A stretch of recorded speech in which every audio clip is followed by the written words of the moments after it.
হারুন ভাই, আপনি এতদিন পরে আবার এই কাজটা করতে চাচ্ছেন, আপনি তো পারেন না। কেন? আগে যে তোমার সাথে যা হইতো ওইগুলো কি ভালো লাগে নাই? আসলে এখন আমার আত্মীয় চাকরির জন্য আপনি আমাকে যা বলছেন সেই কথাটা রাখতে হচ্ছে। শুধু আমার আত্মীয় চাকরির জন্য আমি এই কাজটা করতে রাজি।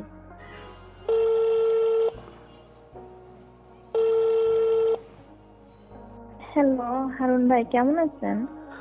এই তো জননেত্রী পপিয়া পা ভালো আছি। আপনি কেমন আছেন? আমি অনেক ভালো আছি। তো কি অবস্থা, কেমন দিনকাল কাটছে? হ্যাঁ, দিনকাল তো ভালোই কাটতেছে। অনেকদিন পর আমাকে ফোন দিলেন আপনি। হ্যাঁ, ফোন দিলাম। হারুন ভাই কোনো খবর রাখে না। খবর তাই তো ভাবলাম যে আপনারা কেমন। রাখেন না হ্যাঁ, এখন। খবর তো আপনি রাখেন না। আগে তো মাঝে মধ্যে আপনার সাথে দেখা হইতো একান্তে নিরিবিলি। আমার অফিসে আসতেন, এখন তো কোনো খোঁজ খবরই নেই। কারণ এমনি এমনি তো আর অফিসে আসা যায় না। আগে প্রত্যেকটা সময় আপনিও আমাকে ডাকতেন কাজের উসিলা করে। অনেকবারই আসা যাওয়া হয়েছে, কিন্তু এদিন তো কাজ কাম কমে গেছে, তাই আর কি আসতে পারি না। হ্যাঁ, এখন আমাদের কি আর প্রয়োজন পড়বে? আপনারা শেখ হাসিনার কাছের মানুষ, তো আমাদেরকে কিভাবে প্রয়োজন হবে আপনার? না হারুন ভাইয়া, কাছের মানুষ হইলে কি আপনার পর্যন্ত কখনো শেষ হবে না। আহ, আপনার প্রয়োজনের কথা সবসময় আমার মনে পড়ে। কারণ আর আপনিও তো আমার চাইতে কম পাওয়ারের লোক না। আপনি তো হাসিনা ম্যাডামের কাছের লোক।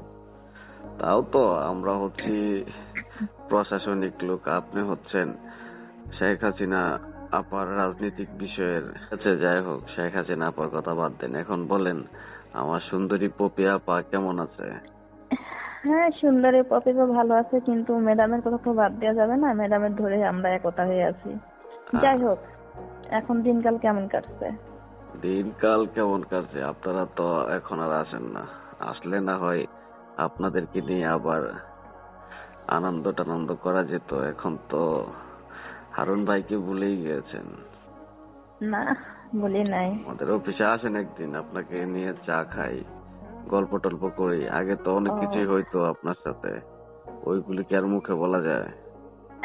না, ওইগুলো তো ওই কাজের কথা তো আর বলা যাবে না। আহ, সময় আসলে আবার দেখা যাবে কিছু হয় কিনা। উম, হ্যাঁ, চা নাস্তা খাওয়াই যায়। উম সময় আসলে সময় করতে পারছি না হারুন ভাই। যেহেতু আপনি বললেন, ভেবে উম, দেখি। হ্যাঁ, সময় কিভাবে করবেন? এখন তো আপনারা শেখ হাসিনা আপার কাজকর্ম নিয়ে ব্যস্ত আছেন, আমাদের কাজকর্ম কিভাবে করবেন? আসলে হারুন ভাই, বিষয়টা সেরকম না। কাজে একটু দৌড়াদৌড়ি করতেছি, কিন্তু আসলে আপনার কাছে যেতে পারছি না। উম, কিন্তু যেহেতু আপনি আমাকে বললেন, আমি আসবো, অবশ্যই আসবো। হ্যাঁ, তো যাই হোক, আপনাকে তো আমি ভালোভাবে চিনি। কোনো উদ্দেশ্য ছাড়া তো আর আমাকে ফোন দিতেন না। কিসের জন্য ফোন দিতেন জননেত্রী পপি আপা? ফোনটা দিছি ওই যে আমার একটা আত্মীয়র কথা বলছিলাম না চাকরির বিষয়ে। কই, আপনি তো কিছু বললেন না। ওই যে আপনার একটা আত্মীয়। হ্যাঁ, আসলে ওই উদ্দেশ্য করে আমি ফোনটা দিয়েছি। আসলে সরাসরি বলতে পারছিলাম না, তাই। আহ, ডাকে আমাকে বলছিলেন আপনি পপি আপা? একবার না, কয়েকবার বললাম। আপনি বললেন কি, আমার কাছে যে লোক আসে সে কখনো ফিরে যায় না, একটা ব্যবস্থা আমি করে দিব। কিন্তু অনেক দিন হয়ে গেল। বিষয়টা আমার মাথায় ছিল না, এখন আপনি আমার নলেজে দিয়েছেন। এখন আমি ওই আপনার আত্মীয়র চাকরির ব্যবস্থা করে দেবো, সমস্যা নেই। হারুন ভাই, তার চাকরিটার জন্য আমি আপনার কাছে অনেক করে বলছিলাম। তার চাকরিটার বিশেষ প্রয়োজন। আর আপনি মাথা থেকে এই কথাটা ভুলে গেছেন, মাথায় দে- রাখেন নাই। দেখেনি তো আমাদের কত কাজকর্ম করতে হয়, দলীয় কাজকর্ম করতে হয়, তারপরে আবার প্রশাসনিক কাজকর্ম করতে হয়। এত কিছু মাথার ভিতরে কিভাবে থাকে?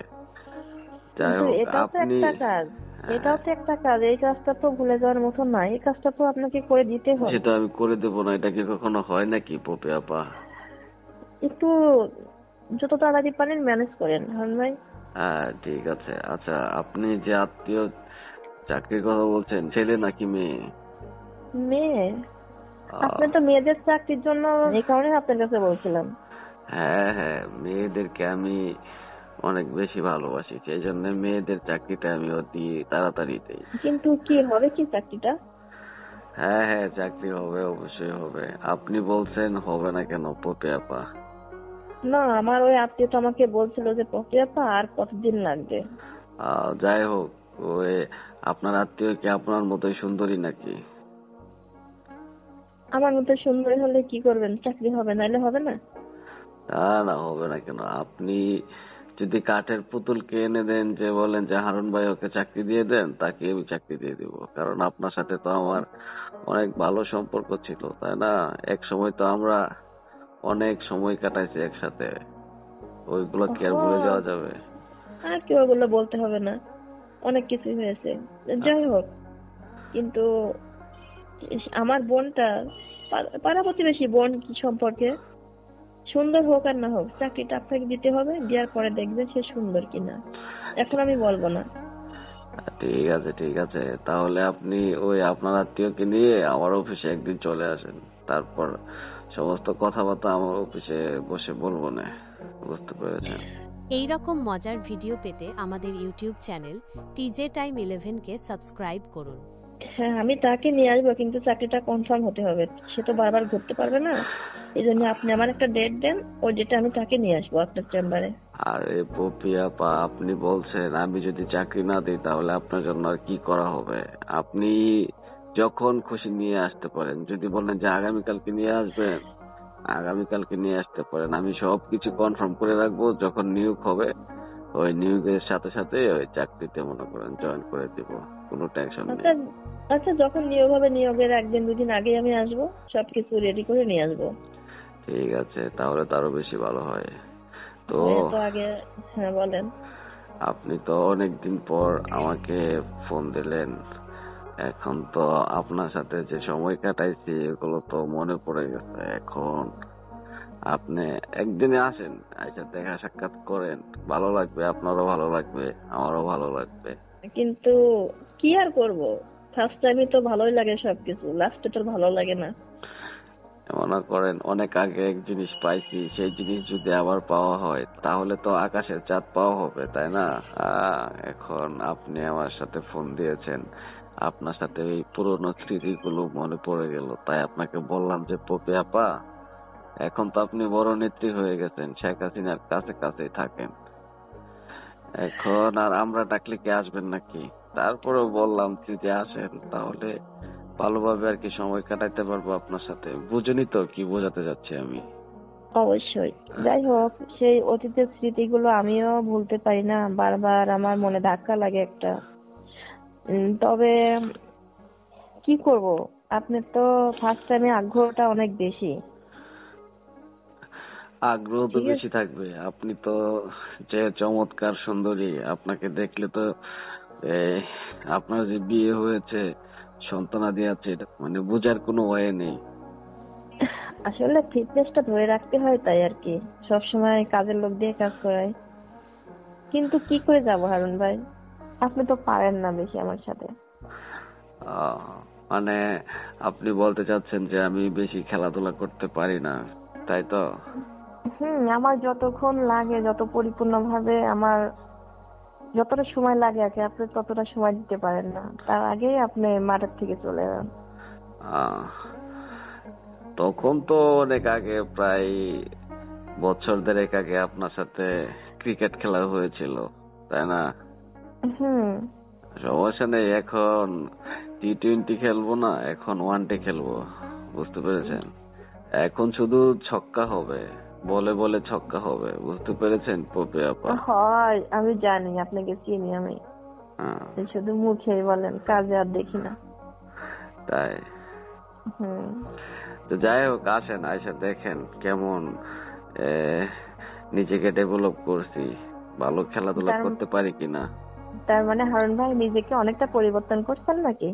হ্যাঁ, অনেকটা পরিবর্তন। ওই আগের হারুন আর এখনের হারুন পুরোপুরি চেঞ্জ।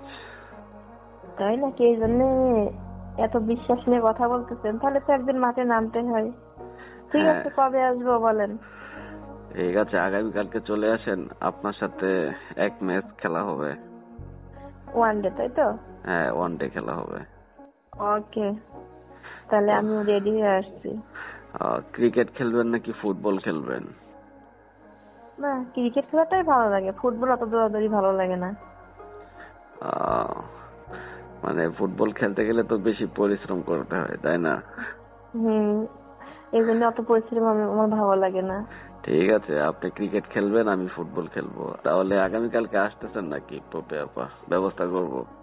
হ্যাঁ, আরে একটা নিউজ দিলে ঠিক আছে, আপনি রেডি থাকেন, আমিও আসছি।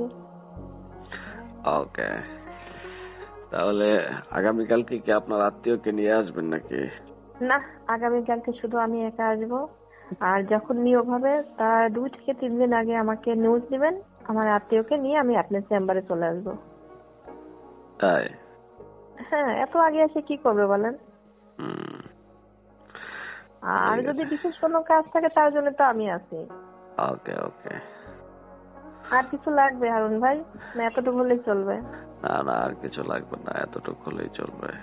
ওকে, যাক, অল্পতেই আপনি সন্তুষ্ট। হ্যাঁ, আচ্ছা ঠিক আছে, তাহলে ভালো থাকেন, কেমন? হ্যাঁ হারুন ভাই, আপনি ভালো থাকেন। এই রকম মজার ভিডিও পেতে আমাদের ইউটিউব চ্যানেল টিজে টাইম 11 কে সাবস্ক্রাইব করুন।